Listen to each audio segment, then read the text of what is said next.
बिस्मिल्लाहिर्रहमानिर्रहीम। अस्सलाम वालेकुम डियर 9th क्लास। आज 6th क्लास में हम लोग करेंगे एग्जांपल्स यूनिट नंबर 4 की। तो इसमें सबसे पहले जो मैंने आपको पढ़ाया था हेड टू टेल रूल। क्या हमने क्या क्या कहा था कि हमने दो वेक्टर्स, दो हैं तीन हैं, इनको ऐड करना है। मोर देन 2 वेक्टर्स जो हैं उनको जब हम ऐड करेंगे तो हम उसके लिए एक मेथड यूज़ करते हैं। वो मेथड क्या होगा, दो भी वेक्टर हो सकते हैं, उससे ज़्यादा भी हो सकते हैं।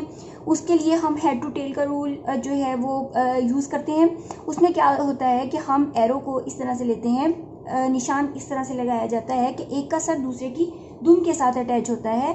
हम जिस डायरेक्शन में हमें बताया गया होता है हम उसके साथ उसको अटैच करते जाते हैं। अगर पहले का सर दूसरे की दुम, अगले का सर, ठीक है, फिर उसकी आगे जो है वो टेल यानी दुम जो है उसके ऊपर लगा दी जाती है। फॉर एग्जांपल हमने ये वेक्टर हमारे पास 1 है, वेक्टर 2 है, वेक्टर 3 है। हमने इसको जब ऐड किया था तो आपको कहा था कि जो लास्ट रिजल्टेंट होता है उसकी डायरेक्शन कुछ इस तरह से होती है। अब हम इसी जो है हेड टू टेल रूल को यूज़ करते हुए जो ये वाली एग्जांपल है कि find the resultant of the 3 vector forces 12 Newton along x-axis, 8 Newton making an angle of 45 with x-axis के साथ 45 का एंगल बनाती है एंड 8 न्यूटन along x-axis। इसके लिए हमने क्या करना है, हमारे पास 3 फोर्सेस हैं, हम उसके लिए एक स्केल चूज करेंगे जैसा मैं आपको पहले मेथड में बता चुकी हूँ। अब हम प्रॉब्लम में उसको रिफ्रेश करेंगे कि हमने स्केल यूज़ करना है। स्केल के अकॉर्डिंग हमने क्या करना है कि वो लाइंस ड्रॉ करनी है, फिर हम जो डायरेक्शन है उसके अकॉर्डिंग जो है फिर हम उसको ऐड करेंगे। अब हम सबसे पहले क्या करेंगे, गिवन डाटा लिखेंगे। ये कोई बहुत ज़्यादा जो नहीं है, ज़्यादातर थ्योरेटिकल हमारे पास आएगा ये वाला प्रॉब्लम, इतना इम्पोर्टेंट नहीं है, लेकिन हेड टू टेल रूल जो है उसका यूज़ जो है इसके हवाले से जो है वो इम्पोर्टेंट है कि आपने हेड टू टेल रूल जो है वो सही यूज़ किया है कि नहीं। ठीक है, अच्छा जी, एग्जाम्पल है हमारे पास बच्चों 4.1। इसमें F1 जो है 12 न्यूटन, ये है अलोंग एक्स एक्सिस, ठीक है। F2 जो है 8 न्यूटन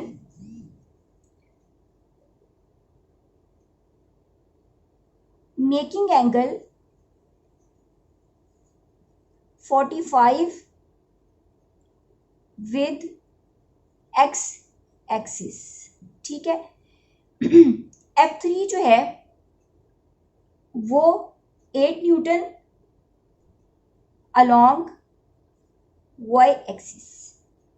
इज इट क्लियर? अब हम इसमें क्या करना है कि हम क्या करेंगे, इसमें एक स्केल जो है उसको सिलेक्ट करेंगे।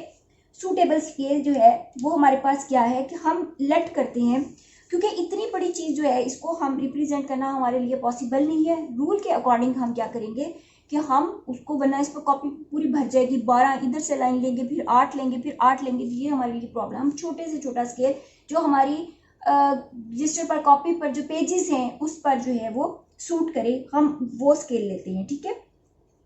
फॉर एग्जाम्पल हम कहते हैं कि 1 centimetre, let scale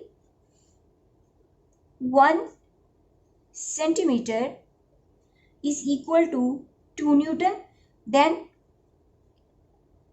F1 12 Newton is equal to 6 centimetre.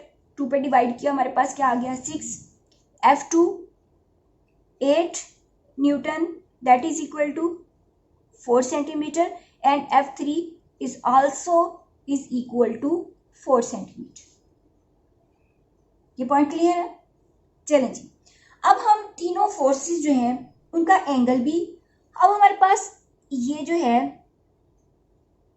X axis है, इसको अंडरस्टैंड करें जरा बच्चों। ये हमारे पास है वाई एक्सिस, क्लियर। ये जो दोनों एक्सिस एंगल बना रहे हैं ये 90 का है। कौन सा है? 90 का, ठीक है। अब F1 जो है वो 6 सेंटीमीटर हमने लेनी है अलोंग एक्स एक्सिस, यही है ना। ये लाइन हम 6 सेंटीमीटर ड्रॉ करते हैं। फॉर एग्जाम्पल हम कहते हैं अलोंग एक्स एक्सिस हमारे पास F1 जो है वो 6 सेंटीमीटर है।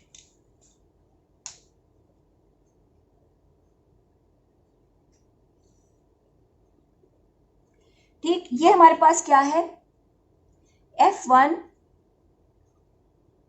6 सेंटीमीटर। दूसरा हमारे पास F2 जो है वो हमारे पास है 4 सेंटीमीटर और एंगल ये बना रही है 45। तो अगर हम एंगल यहाँ से चेक करें तो हमारा एंगल 45 का कहाँ पर आएगा, देखें ज़रा, बी से ये तकरीबन यहाँ पे आएगा हमारे पास। नज़र आ रहा है सबको? ओके, ये देखिए,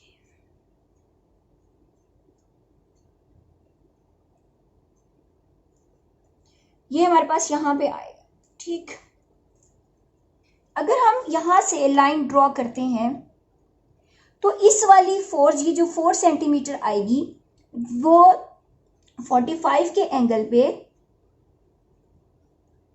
ये 45 का एंगल है और F2 जो है वो 4 सेंटीमीटर है। इट मीन्स कि हम 4 सेंटीमीटर 45 के एंगल पे इस डायरेक्शन में ड्रॉ करेंगे।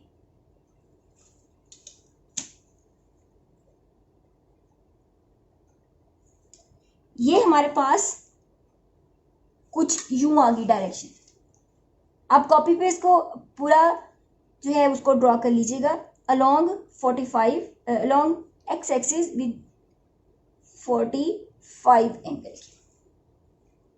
थर्ड वाली उसकी डायरेक्शन कुछ यूं आएगी, 4 सेंटीमीटर, लेकिन ये वाई एक्सिस के अलोंग ऐसे, ये F3 है। अब तीनों की डायरेक्शन हमारे सामने है। अब हम तीनों को ऐड कर लेंगे। ठीक, 6 centimetre head to tail rule से ये 6 सेंटीमीटर हमने ड्रॉ किया।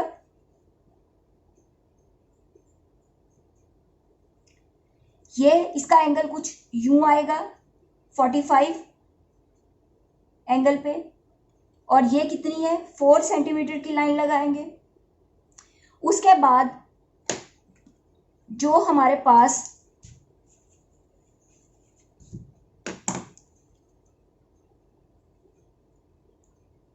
अलोंग वाई एक्सिस जो आएगी हमारे पास, उसकी डायरेक्शन कुछ इस तरह से होगी। ठीक, अब हम इसको मिला देंगे बेटा, ये हमारे पास क्या है, ये रिजल्टेंट है, that is equal to F1 plus F2 plus F3 के। Is it clear? अब हमारे पास अगर ये A है, ये B है, ये C है, ये D है, तो हम ये AD जो है इसको स्केल से मेजर कर लेंगे, ये इसमें कितने सेंटीमीटर आता है। फॉर एग्जाम्पल, अगर हमारे पास यहाँ पर लाइन जो है मैंने जो लगाई है,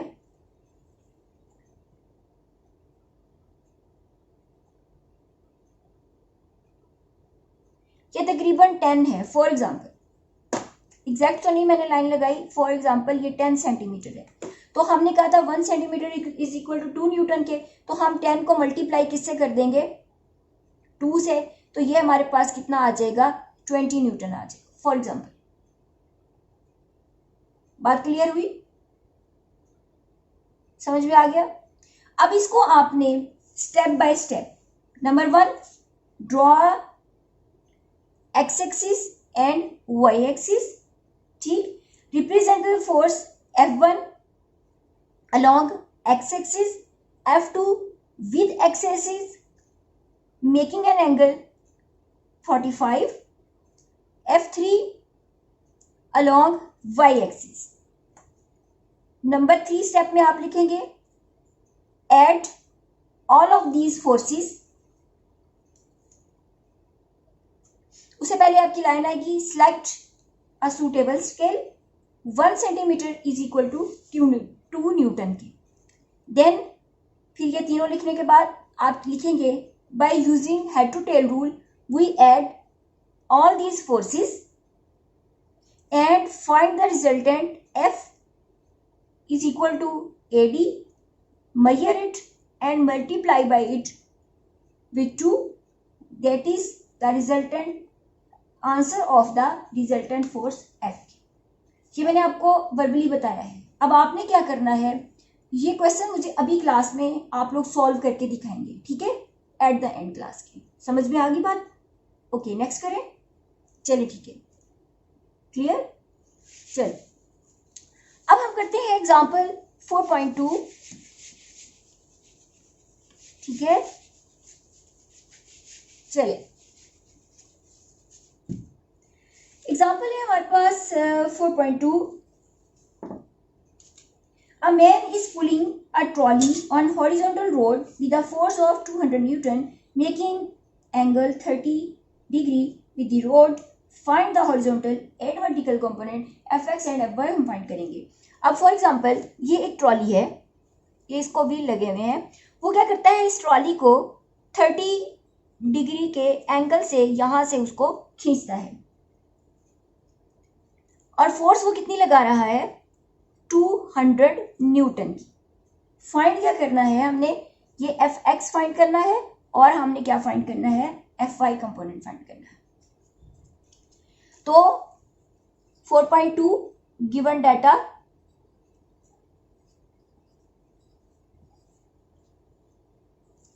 F is equal to 200 newton, angle 30 with X axis, horizontal component लिखा हुआ है बच्चे, तो यहां पर हम क्या लिखेंगे, अलोंग विद एक्स एक्सिस। अच्छा जी, रिक्वायर्ड क्या आ जाएगा,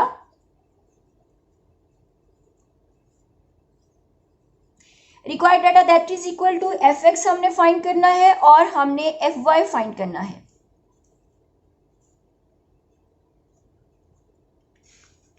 चले जी, कौन बच्चा बताएगा कि एफ एक्स का फॉर्मूला मैंने आपको क्या हमने उसको डिराइव किया था और वाई का क्या था। स्टैंड अप जी, नजर आ रहा है सबको? ठीक है, F X that is equal to F cos theta. अब इसमें वैल्यूज पुट करते हैं बच्चे। एफ की वैल्यू क्या है, 200, कॉस 30। मुझे बताते जाए, जहां नजर नहीं आएगा मैं उसको फिर इसका थोड़ा सा एंगल चेंज कर लेती हूँ। कॉस 30 0.866। आंसर मल्टीप्लाई करें बच्चे जल्दी से, 17 ठीक 3.2 न्यूटन। गुड, ओके, सबको नजर आ रहा है ना? चले जी, अब हम निकालते हैं एफ वाई की वैल्यू। एफ वाई हमारे पास है एफ साइन थीटा। एफ हमारे पास है 200 साइन 30। साइन 30 की वैल्यू क्या होती है, 0.5। F Y is equal to, इसको मल्टीप्लाई किया, हमारे पास आ गया 100 न्यूटन। अच्छा, इसमें आप ध्यान कीजिएगा, सम टाइम ये वाला क्वेश्चन स्पेशली जो इस टाइप का होगा, ये और इस टाइप का जो भी क्वेश्चन होगा, उसमें एग्जामिनर जो है, जो पेपर में आता है, बाज़ों का वो कहते हैं ओनली ये वाला पोर्शन पूछ लिया, ओनली ये वाला पूछ लिया। अब हॉरिजॉन्टल कंपोनेंट और वर्टिकल कंपोनेंट, जब वर्टिकल कंपोनेंट्स लिखा होगा तो आपने दोनों ही फाइंड आउट करने हैं, पॉइंट टू बी नोटेड। जब वर्टिकल कंपोनेंट्स लिखा होगा तब आपने क्या करना है, दोनों ही फाइंड करने हैं। लेकिन अगर उन्होंने कहा है कि हॉरिजॉन्टल कंपोनेंट की वैल्यू फाइंड करें तो फिर आप सिर्फ ये फाइंड करेंगे। अगर उन्होंने कहा है कि इसके दोनों कंपोनेंट्स हैं तब आप क्या करेंगे, दोनों कंपोनेंट्स करेंगे। अगर उन्होंने अकेला पूछा हुआ है हॉरिजॉन्टल कंपोनेंट, तब आप जो है वो हॉरिजॉन्टल कंपोनेंट जो है वो फाइंड करेंगे। Is it clear? अच्छा जी, नेक्स्ट है 4.3। अ मैकेनिक टाइटन्स द नट, ये बहुत इजी है। of a bicycle using a 15 centimeter long spanner by exerting a force of 200 Newton, find the torque that has tied in it. अब हमने क्या करना है, टॉर्क की वैल्यू फाइंड करनी है। बेटा इसमें रूल कौन सा हम अप्लाई करेंगे, प्रिंसिपल कौन सा आएगा? Yes, anybody?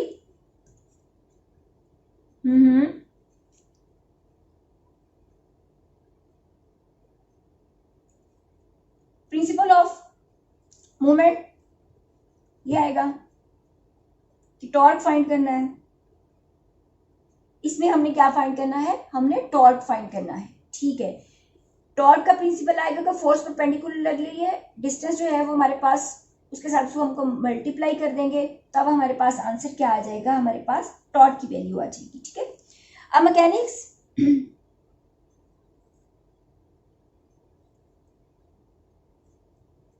गिवन डाटा क्या आएगा,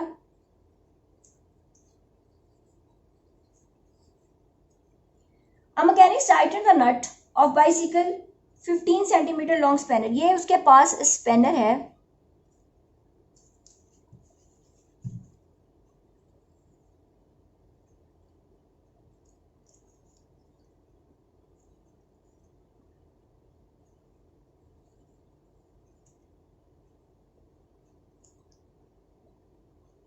ये स्पेनर है, उसको टाइट कर रहा है नट को, फोर्स उसके ऊपर लग रही है 200 न्यूटन की, डिस्टेंस कितना है इसका 15 सेंटीमीटर। ठीक है, हमने टॉर्क फाइंड करना है, तो गिवन डाटा क्या है हमारे पास बेटा, 200 न्यूटन, लेंथ या डिस्टेंस जो है वो हमारे पास 15 सेंटीमीटर है। इसको बेटा हम कन्वर्ट किस में करेंगे, मीटर में। L इज इक्वल टू हमारे पास 0.15 मीटर आ गया। रिक्वायर्ड क्या आ जाएगा बच्चों, बोलो, टॉर्क। गुड, तो टॉर्क का फॉर्मूला क्या होता है, यस, चलें जी, 200 multiply by 0.15 that is equal to 30 newton metre. Good, next करें, चलें जल्दी से। 4.4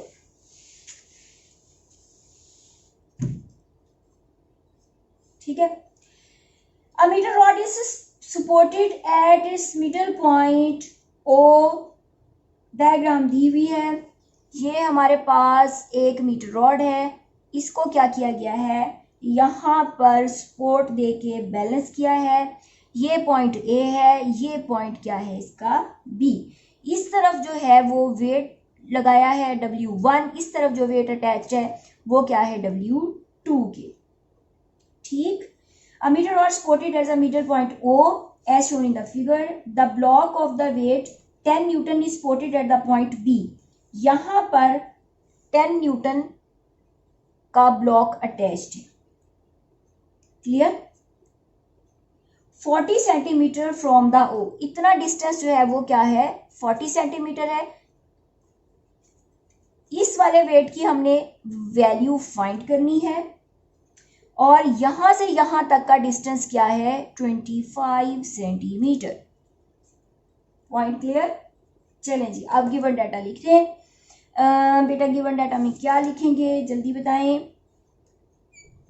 W2 is equal to 10 newton. ठीक, O से B तक का डिस्टेंस इसके हिसाब से लिखेंगे पहले हम 40 सेंटीमीटर। गिवन जो चीज दी हुई है मैं उसके हिसाब से लिख रही हूँ, अल्फाबेटिकली नहीं लिख रही।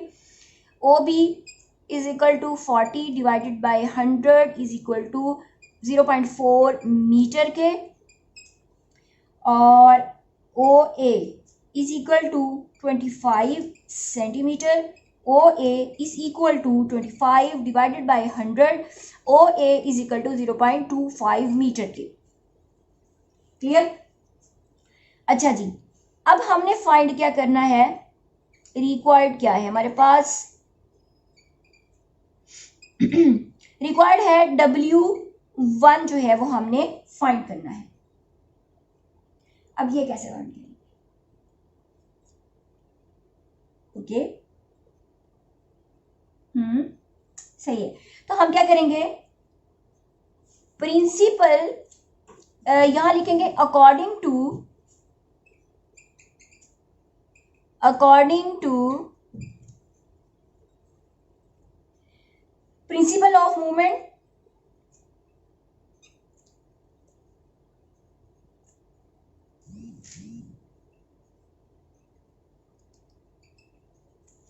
नजर नहीं आ रहा, मूवमेंट्स, ये क्या आ जाएगा, क्लॉकवाइज मूवमेंट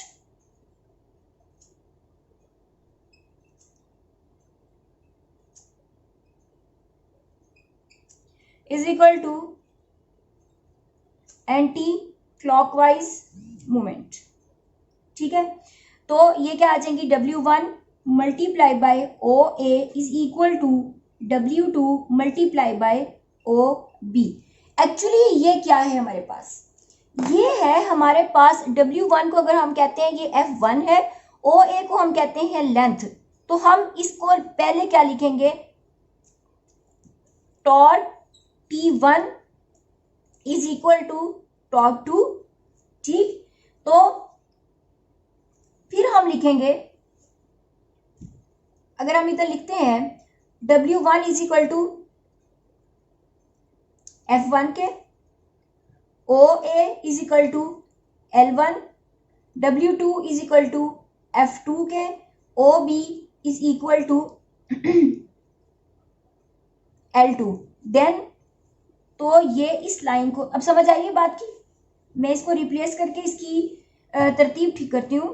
हम लिखेंगे torque 1 is equal to torque 2, तो इसकी जगह हम इसके फॉर्मूले में F की जगह क्या लिखेंगे, W1 multiply by OA, W2 multiply by OB।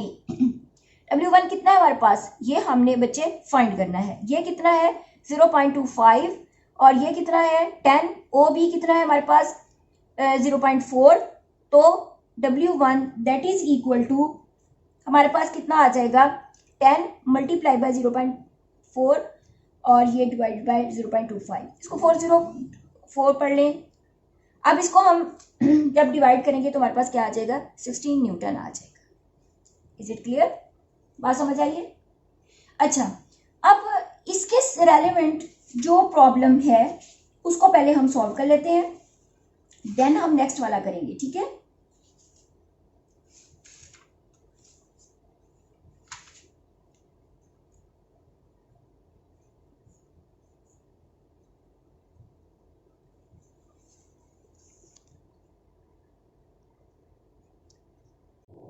वो प्रॉब्लम है आपका 4.9। ओपन करें बुक्स अपनी,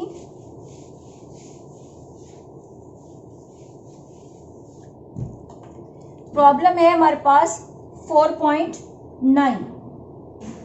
okay, a nut has been tightened by a force of 200 Newton using 10 centimeter along a spanner. What length of the spanner is required to loosen the same nut? अब हमें ये पता होना चाहिए कि हम एक नट जो है, ये हमारे पास क्या है, ये स्पैनर है।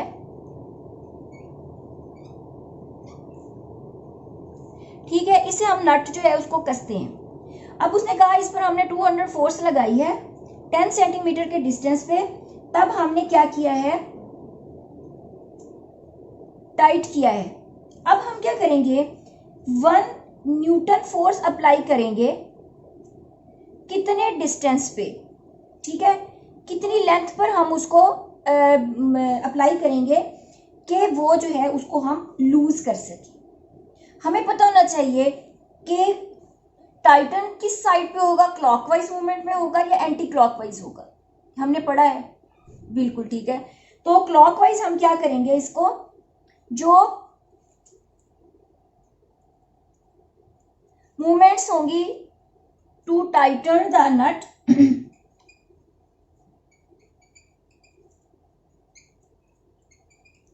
वो क्या होती है, वो क्लॉकवाइज मूवमेंट होती है। क्लॉकवाइज जब घुमाएंगे तो उसको कसने के लिए इस्तेमाल करते हैं। टू लूजन लूज उसको करने के लिए, ढीला करने के लिए हम एंटी क्लॉकवाइज जो है वो मूवमेंट इस्तेमाल करते हैं। तो बात क्लियर हो गई है। अब गिवन डेटा लिखे बच्चे। F1 जो है वो हमारे पास जो हमने पहले अप्लाई की है वो है 200 न्यूटन। लेंथ हमारे पास कितनी है 10 सेंटीमीटर। अगर हम इसको उसमें कन्वर्ट करें मीटर में, then it is equal to, इसको डिवाइड किया हमारे पास 0.1 मीटर आ गया बेटे। तो F2 कितनी है जब हमने दोबारा इसको लूज करने के लिए लगाई है, और रिक्वायर्ड क्या है बच्चे,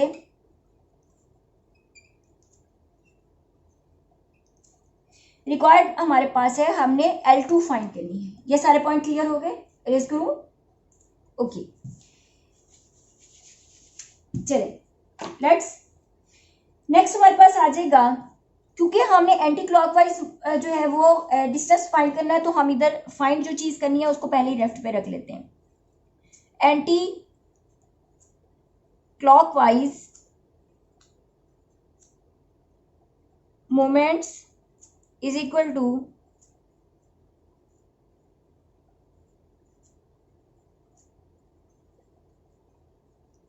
मोमेंट्स, तो इज इक्वल टू, क्लियर, इसका फॉर्मूला क्या होगा, F2 मल्टीप्लाई बाय L2, ठीक है, और F1 मल्टीप्लाई बाय L1। इसकी वैल्यू पुट करें 150 multiply by L2, 200 multiply by 0.1, L2 that is equal to 200 multiply by 0.1 divided by 150। बेटा हमारे पास आंसर क्या आ जाएगा, 0.133 मीटर। अब इसको हमने सेंटीमीटर में कन्वर्ट करना है, तो सेंटीमीटर में कन्वर्ट करने के लिए 0.133, एक 3 और ले लें, इसको 100 के साथ मल्टीप्लाई कर दें, हमारे पास आंसर क्या आ जाएगा 13.30 सेंटीमीटर। अच्छा, अब यहाँ पर अब बच्चे क्वेश्चन आपकी तरफ से आया है कि इसको हमने सेंटीमीटर में क्यों कन्वर्ट किया है, क्योंकि न्यूटन में जब हम वैल्यू लेते हैं तो इसमें मैंने आपको बताया था force is equal to ma, यही पढ़ा था ना। तो यहाँ पर एक्सीलरेशन मीटर पर सेकंड स्क्वायर में होता है, m kg, और ये होता है मीटर पर सेकंड स्क्वायर, ठीक है। तो यहाँ पर सेंटीमीटर को हम नहीं यूज कर सकते, मीटर और सेंटीमीटर को आपस में नहीं कर सकते हम यूज, दोनों सेम यूनिट जो होंगे वो हम इस्तेमाल करेंगे। बाद में हम उसको 100 से मल्टीप्लाई करके हम उसको सेंटी में कन्वर्ट करते हैं। मुश्किल है? चलिए अच्छी बात है, समझ में आ गया ना। तो फिर एक छोटा सा कर लें फिर। ओके चलिए जी, एक एग्जांपल और कर लेते हैं, एक छोटी एग्जांपल, और फिर नेक्स्ट जो रहते हैं वो हम बाद में कर लेंगे, ठीक है।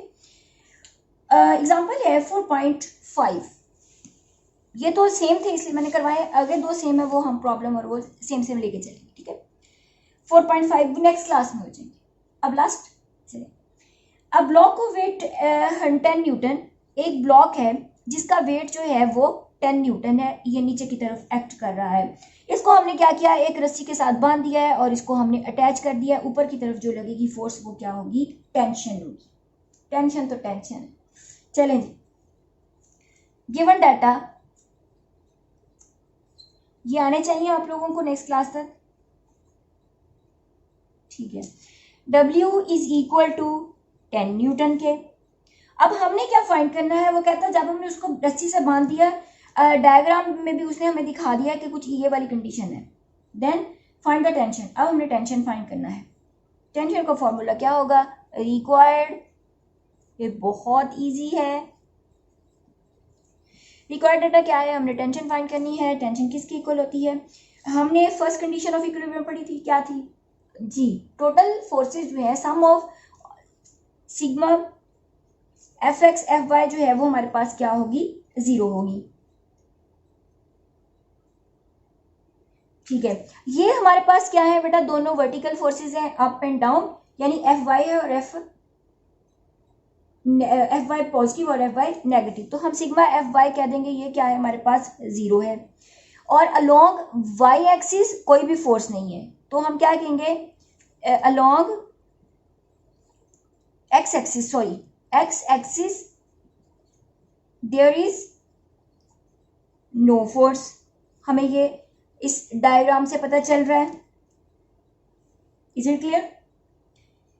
तो हम लिख सकते हैं जो ये वाली सिग्मा है ये किसके इक्वल होगी, F Y, sigma F Y किसके इक्वल है, टी माइनस डब्ल्यू के, दैट इज इक्वल टू 0।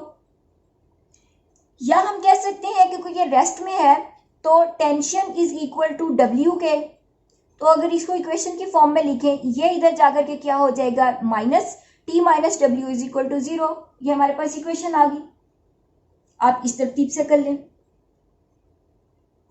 अगर T is equal to W के है तो देन हम लिख सकते हैं tension is equal to 10 newton के। क्लियर? ओके। तो बच्चों आज हमने ये प्रॉब्लम जो किए हैं थोड़े से घूमे फिरे से है, लेकिन आई होप कि आपको समझ आ गए हैं। अगर नहीं समझ आए तो आप मुझे बताएं, ज़रा हैंड रेज करें। समझ आ गया? चलो ठीक है, अब आपने ऐसा करना है कि ये मुझे करके दिखाने हैं। बाकी असाइनमेंट्स मैंने आपको चेक करके वापस कर दिए हैं, तो ये भी इंशाल्लाह आप मुझे देंगे तो मैं साथ में ही आपको चेक करके वापस कर दूंगी। नेक्स्ट क्लास तक के लिए अल्लाह हाफिज़।